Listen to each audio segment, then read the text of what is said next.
Magandang araw po sa inyong lahat mga kababayan at welcome back dito po sa PNR. At ito nga mga kababayan, breaking update.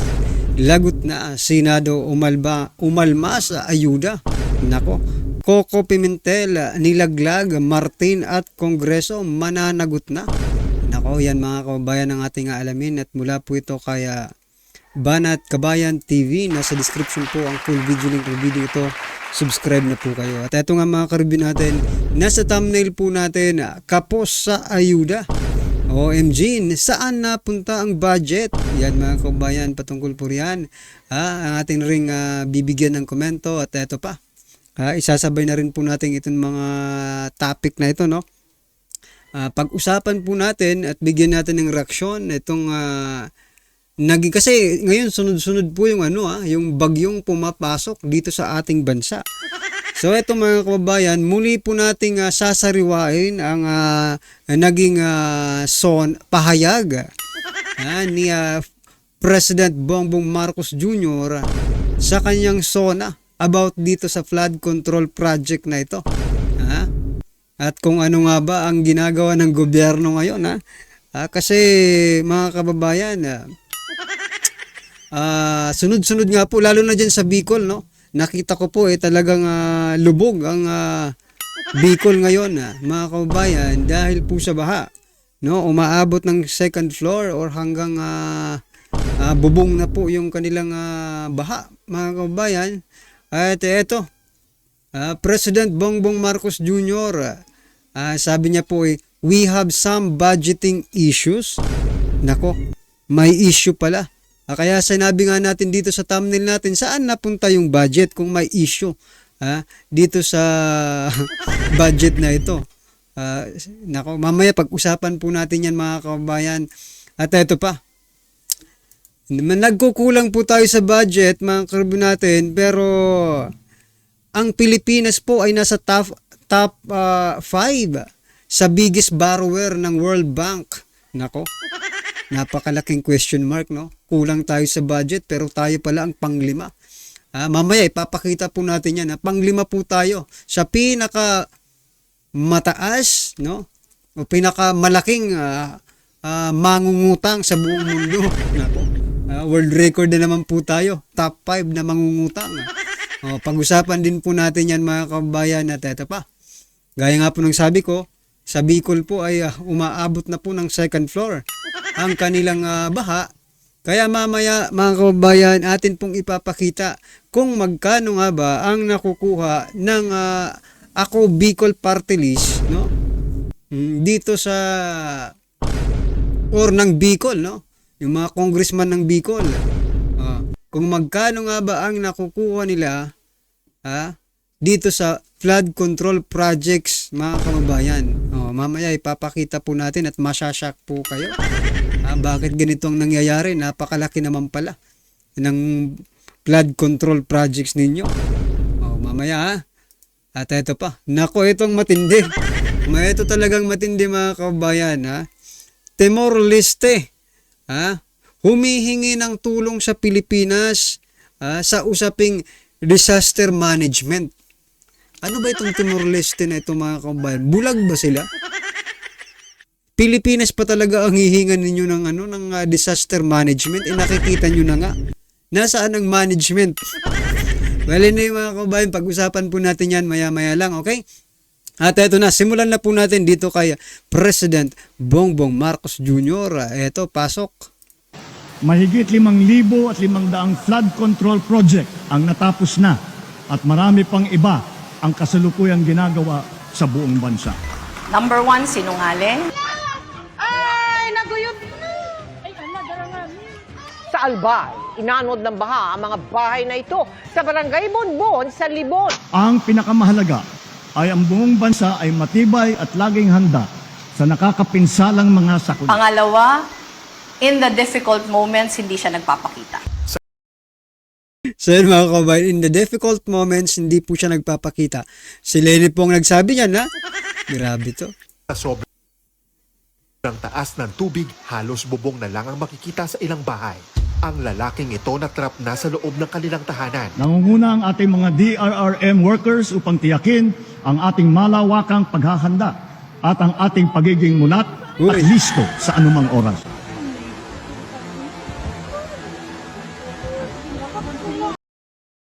So yan mga kabayan, na-mention po yung paghahanda, no? Saan pong paghahanda? Di ba dapat may sabi nga sa balita, balita ito no nung mga nakaraan na. Hindi ngayong administrasyon na pala ito. Ang balitang ito, sabi po, simula po nang umupo si PBBM, wala na po silang ginawang dredging, no? Wala na pong mga malalaking makina ang ginagamit sa paghuhukay para, 'di ba, maging prepared, no? Yung isang lugar pagdating ng mga ganitong sakuna. Oh. Na-stop po. Sa balita po 'yan, ha?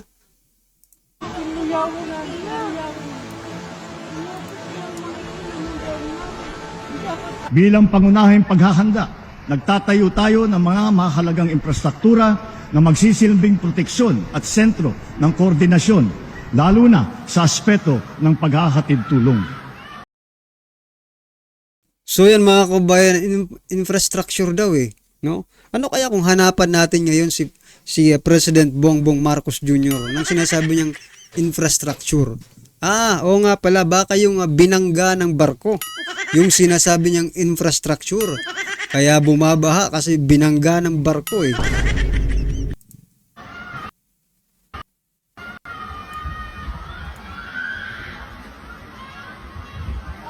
Grabe mga kabayan, no? Tulong. Nako. Nasaan yung mga tumutulong? Officer para magsabi when they can come in. So that's what we're waiting for now. So wala we are at the mercy of the weather as we always are. So we will just have to wait for the true effects of this typhoon. So yan mga kabayan, narinig nyo po maghihintay na lang daw sila ng epekto ng typhoon. Nasaan po yung prevention? I mean, to prevent the more damage, di ba? Sana may ganun, di ba? Hindi lang hihintayin na lang natin. So kawawa talaga tayo dito mga kababayan Hihintayin lang yung effect. Alam naman po natin kung ano po yung effect ng typhoon, di ba? Unang-una, masisira talaga. Ang mga bahay, no? Yung mga kababayan natin, posible ring magkaroon ng pwedeng masawi, di ba? Kung aantayin lang na yung epekto ng bagyo. Naku mga kababayan, anong klaseng gobyerno itong meron tayo ngayon? Instead na mag-focus, no? Sa present, nasa future na agad sila Effect na yung gusto nilang yung pagtulong mismo ngayon sa mga kababayan natin, wala tayong narinig, no? Ito pa nga masaklap, mga kababayan, no? Nung hinahunting po nila si Pastor Apollo Kibuloy, ito iko-connect ko lang kasi parang ganito po talagang sitwasyon no? Nung hinahanap po nila si Pastor Apollo Kibuloy, nag-deploy po sila ng ilang 2,000 di ba? Police officers. Ngayon mga kababayan, marami po ang ating mga kababayan nangingailangan ng tulong. Wala man lang tayong narinig na nag-deploy sila ng ganun rin kadaming mga authorities. Di ba? Nasaan po ang no? Pag ginusto nyo, nagagawa naman. Di ba? Pag hindi nyo gusto, antayin na lang ang effect. Grabe talaga ito mga kababayan. Ito, pakinggan nga natin itong isa pa. NDRRMC led by eto naman po mga kababayan, yung sinasabi ko kanina na may may problema daw sa budgeting issue. Ito, pakinggan natin. the DND and they are prepared to provide number one from the AFP airlift kasi may mga kalsada hindi pa madaanan. And number two, they are continuing with the AFP is also continuing to monitor the situation so that we will be able to activate the EDCA sites which were put there specifically for this purpose. So the other department. So yan, banatan muna natin ito mga kababayan yung EDCA sites, no? O i-activate na daw yung EDCA sites.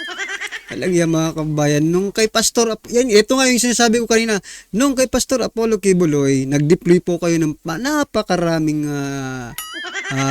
authorities, no? Tapos dito, bagyo, kailangan ng rescue ng, di ba? Ng ating mga kababayan.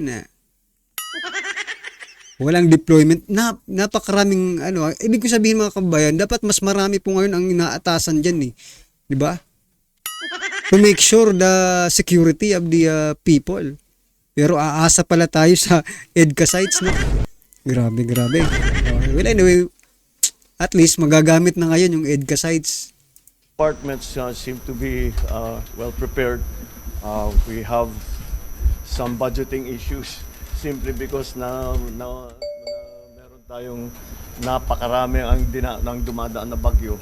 Hindi bale, but that's not something that we should worry about because we will be able to remedy that. So yan mga kababayan, narinig nyo po, humaharap po sa budgeting issues, no? Sa pamimigay ng assistance, no? Dito sa mga nabagyuhan. Ito nga ang tanong, saan napunta yung budget, no? Noong walang bagyo, wala kayong problema sa budgeting issues, sa pamimigay ng mga ayuda kahit walang bagyo. Pero ngayon may bagyo, may budgeting issues agad. Anong nangyayari dito? Anong kalokohan ito? Diba?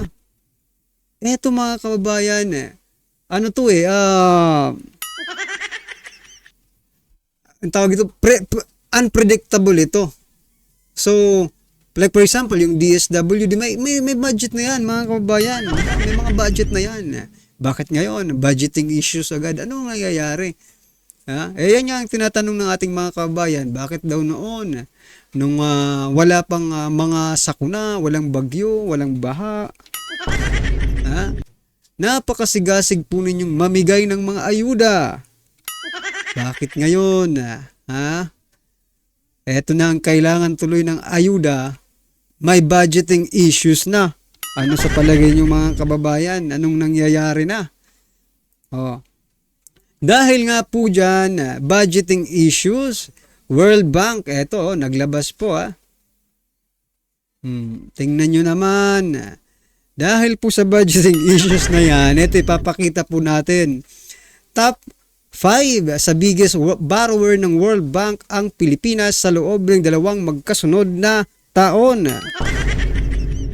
2 successive years mga kababayan, nasa panglima po ang Pilipinas sa pinakamalaking mangungutang sa buong mundo. Biruin mo yan, mga karabin natin. Panglima tayo. Inayutak, saan napunta ang mga inuutang ninyo sa loob ng administrasyong ito? Kasi 2 years Ibig sabihin, mga kababayan, mas malala pa ito nung may pandemic. I-research natin mamaya kung pang ilan ang Pilipinas nung may pandemic. Baka mas mataas. Naku talaga, nakakalito. Sinasabi dito, may budgeting issues. Dito naman sa World Bank, panglima ang Pilipinas sa pinakamalaking mangungutang sa buong mundo. Naku talaga. Pagdating talaga sa pera, ibang klase kayo Buti na lang may mga nagpo-post, no? May mga social media. At madali nang ma-access yung mga ganitong impormasyon mga kababayan. Okay? At ito na. Birahin po natin itong sa Bicol, no? Grabe kasi ang Bicol ngayon, no? Tingnan nyo. Bahang-baha. Sino po ba ang Bicol party list dyan? Ito. Galing po ito kay Sir Edwin Hamora. Nung panahon lang ni Duterte nagkaroon ng disaster preparation and management. Kahit dito sa barangay poblasyon namin, I remember, padating pa lang bagyo. People know that evacuation center to go and all. Ganon ka busy sikap, no? Yan mga kababayan.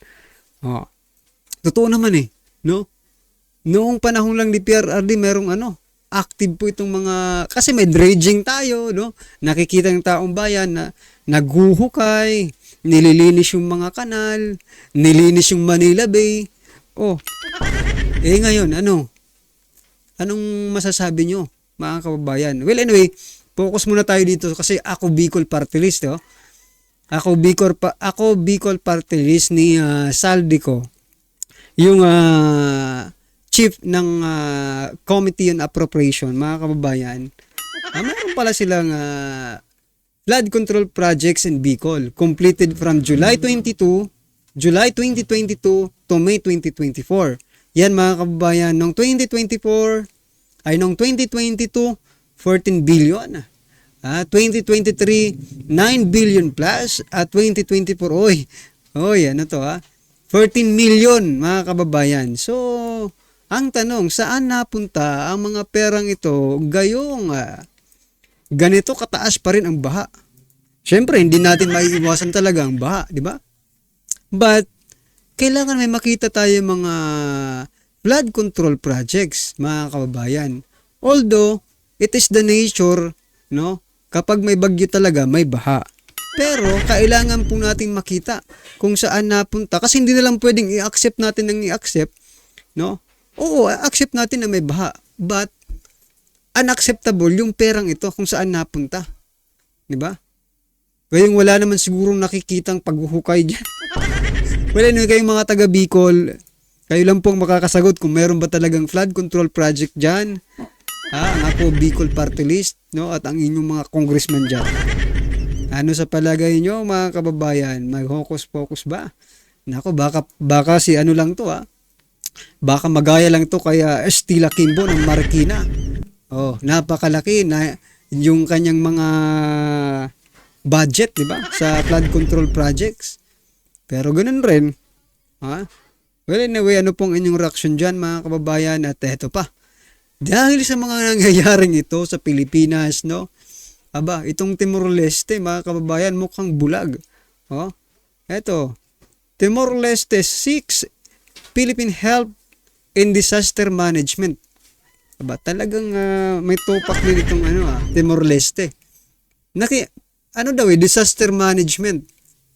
Hindi nga ma-manage yung Pilipinas, hihingi pa kayo ng tulong. No? Well, anyway, kung, sa inyo, good luck na lang sa inyo, Timor-Leste, kung hihingi kayo ng tulong ngayon, sa Pilipinas for disaster management. Okay. Congratulations and good luck. Palakpakan din natin yung Timor-Leste. Well, anyway, ano man ang mangyari sa kanila, problema na nila yon. Ito mga kababayan, pakinggan at bigyan po natin ng reaksyon to. Usapan natin ngayon ang tanong ni Senator Pimentel sa mga kongresista na iwan ko kung kaya ba nilang sagutin o ayaw nilang sagutin. So, iparinig ko ito sa budget hearing. Ayuda Nation. Are we at... Ito lang yung tanong ko kasi. You have a 20 plus billion ata for ayuda sa kapos ang kita program, AKAP. Ngayon, ang tanong, paano ba ma-access yan? What is that? Is that a purely ayuda program or also just an assistance program which requires some return from the beneficiary, yung AKAP po. Kasi para sa Senate, walang nakakaintindi sa amin. So, yun na nga, walang nakakaintindi sa atin. So, paano naging national program by law ang isang programang hindi dumaan sa other house ng Congress? The law is supposed to be passed by two houses. Yun po, at saka next, are we becoming an ayuda nation? Now, ito na yung So, yun na nga po mga kababayan, ayuda nation na po tayo, no? Bukod sa gambling nation na po tayo, di ba? Kaliwat kalang mga billboards ng mga gambling apps, gambling websites, mga online yan, ganito na ba tayo, bagong Pilipinas, mga kababayan? Ganito pa ang gusto ninyo, bagong Pilipinas, ayuda nation at gambling nation? Wala. Ha? Saan napupunta ang pera natin? Nagbebenta kayo ng gold, kinuha niyo yung sa PhilHealth, no? Sa GSIS may issue rin yung ano ninyo, chairman, di ba? Ewan ko lang sa SSS, meron din yata mga kababayan eh. Di ba? Yung sa Maharlika Fund. Oh, ano na? Puro pera ang pinag-uusapan dito sa ating bansa. Mga issue, no? Puro pera, pero sinasabi po ng ating Pangulo, there is a budgeting issue. Eto, sinabi niya kanina dito, no? Napakaliwanag, we have some budgeting issue. Pero mga kababayan, sabi naman po ng World Bank, nasa top 5 sa biggest borrower ng World Bank ang Pilipinas sa loob ng 2 magkasunod ng taon. Mga kababayan, yung mga statement nila doesn't justify each other, no? Hindi nagko-coordinate, no? Yung kanilang mga sinasabi dito sa realidad. Well, anyway mga kababayan, ano man po ang inyong reaksyon, komento or kritisismo sa video nito ay comment lang po sa baba para at least alam po ng ating mga kababayan ang inyong pong opinion. Maraming salamat po.